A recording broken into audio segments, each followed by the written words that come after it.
So good morning, everybody, or good evening, good afternoon. I know we have people from around the world participating in this meeting for the second Avocado Cafe meeting. So welcome.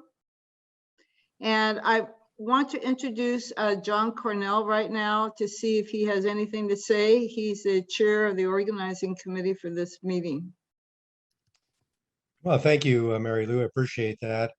I just want to thank everybody again for attending and letting you know that it seems that our participation rate's up about 50%, and that can only be attributed to people like you that have passed the word along to other growers and other people interested in the topics that we're discussing. So I wanted to thank you for making this a success and ask if any of you have emails of potential interested people that might be interested in joining future meetings.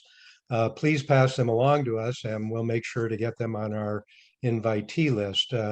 We're limited in the resources that we have, so we have we don't have obviously every grower's name that we can send out the invitation to. So again, thank you all for participating.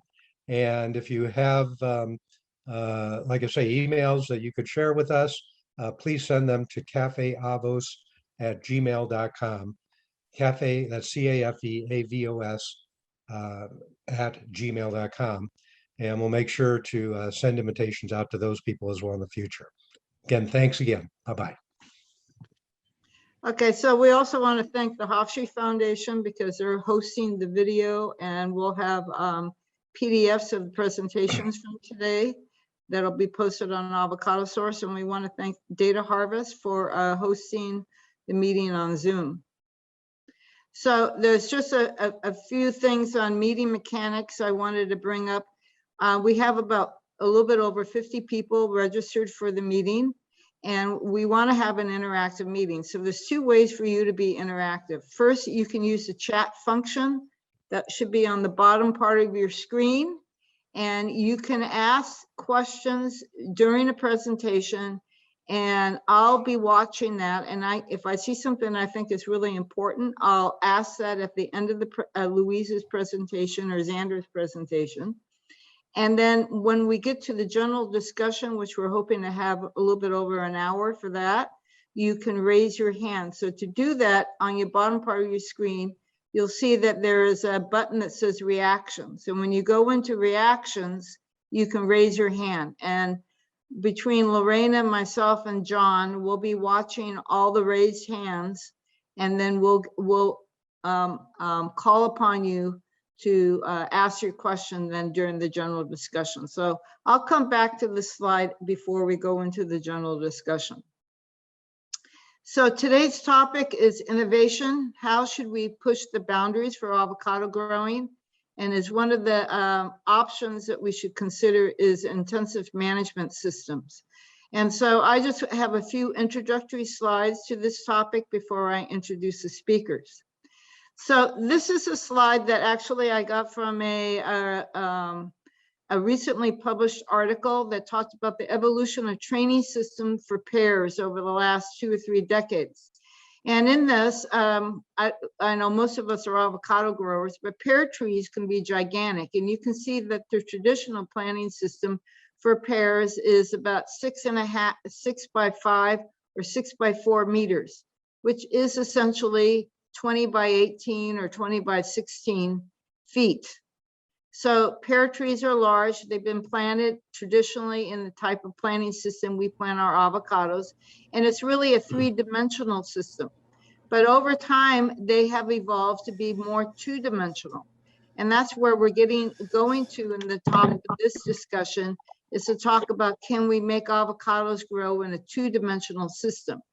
Just so that you can envision that a little bit better, this is a review article that was just posted recently from Colorado State University. And this shows you that conversion of a 3D planning system to a 2D planning system.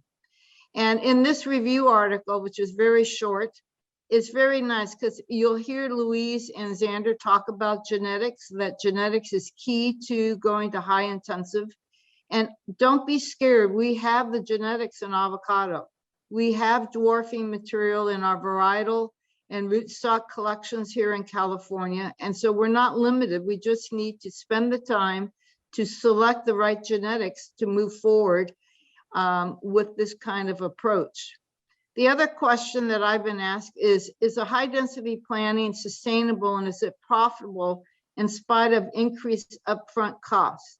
Well, the literature on apples and pears for sure shows that these kind of planting systems are more efficient in terms of the use of resources, and that they're actually more environmentally friendly than what we call conventional.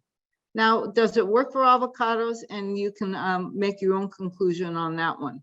But I'm just saying that in other tree crops, this is the trend. The trend is to go from large, few trees per acre to high intensive plantings. So with that, we have two speakers today. The first speaker is Louise Ferguson. She's associated with the Department of Plant Science at UC Davis. She came from Florida where she worked on citrus. And then when she came to Davis, she started working also with citrus, olives, and pistachios, and other tree crops such as figs. So Louise is going to give us an overview of a story of a evergreen crop here in California that went from low density to high density and high intensity management. And then we're going to have Xander Ernst from Alice Beste Nursery. These two pictures on this slide are coming from Xander and their use of putting avocados on trellis. So with that, and we're going to hear mostly about two forms of trellising. There's many different forms of trellising. We're going to hear about the Tatura, which is on the right-hand side of your slide, which is a V shape. And then we're going to hear about the vertical wall or vertical trellising, and that Xander will talk about. So this is just so that you have it in your mind what these different training systems are. So with that, Louise, I'll let you start your presentation.